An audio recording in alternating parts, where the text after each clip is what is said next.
This is Yells, Smells and Marrakesh. I'm reading chapter 7, which is The Taxi. Taxi ranks in Marrakesh are not quite like those in London. I'm with Goody, who is haggling with the driver of a beige four-door Peugeot, the like of which are known as grand taxis. These are the only taxis allowed out of the city boundaries, and I'm heading into the high Atlas Mountains to a town called Asni.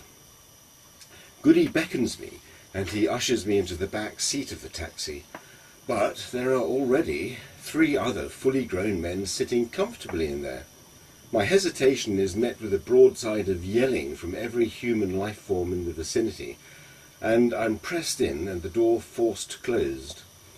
I have got one cheek of my bottom on the elbow rest of the door, and goodness knows what the other one is on, but whatever it is grossly uncomfortable.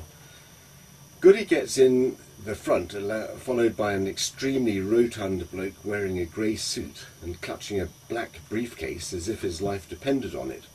That's 7 of us squashed into the car and not one seatbelt in sight.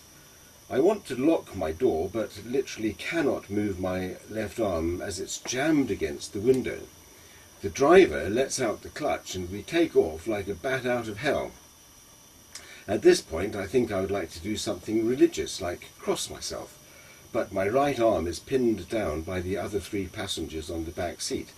And anyway, I don't know the right order in which to do it. I know that it is spectacles, testicles, wallet and watch, but which side is the wallet on and which side is the watch? I think I'll pray in tongues instead. That always helps in stressful situations. Just as I start, the driver hits the radio button and my eardrums are shattered once again by wailing music that is completely tuneless. I know that this is going to be a long journey. We travel one grueling mile after another. My left buttock is feeling every bump in the road, whilst my right one is completely numb. The smell of stale tobacco and body odour combines to add to the nausea in my stomach, and I have to fight down the bile constantly rising in my throat.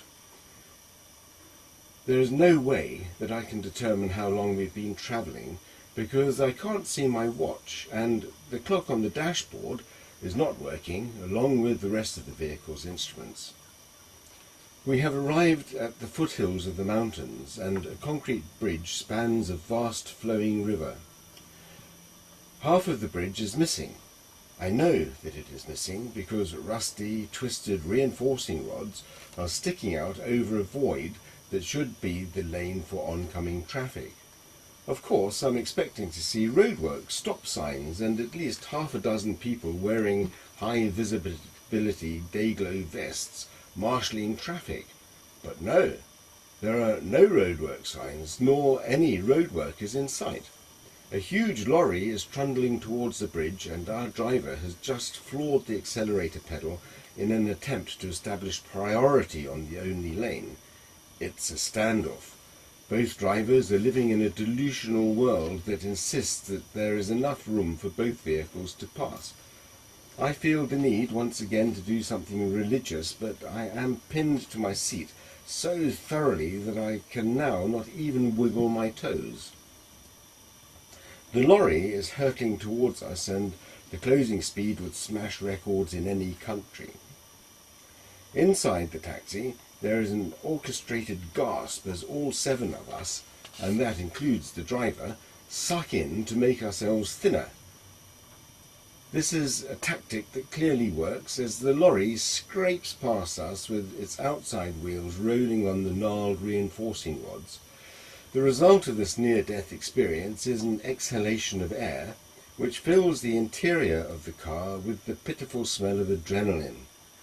The only other time I've prayed as frantically as I am now was while serving in the parachute regiment, flying in a Hercules C-130 at 650 feet, and the green jump light comes on, and the stick, the men parachuting, started moving forward as fellow human beings threw themselves out of the perfectly serviceable aircraft, and my turn was approaching far too quickly. The paved road has given way to a red dirt track, In Kenya we called this a Murram road, but I dare say that here in Morocco it is referred to as an interstate highway. The ascent is steep, with a sheer drop on one side, with the river somewhere at the bottom. I imagine the riverbed is littered with the carcasses of unfortunate grand taxis, whose drivers thought that they were competing in world-class rallycross, and that these mountain roads were less challenging than a stroll in the park. Even more unfortunately, our driver seems to think he is leading the race, judging by the way he is flinging the car at the road and power sliding round the bends. I don't rate my chances of survival to be more than 25%, and perhaps that's being overly optimistic. By some miraculous and obviously divine intervention, we arrive in Asni, and all four doors of the Peugeot fling open, and the seven of us, and that includes the driver, tumble out of the vehicle and kiss the ground. All of us are having a wallet and watch moment.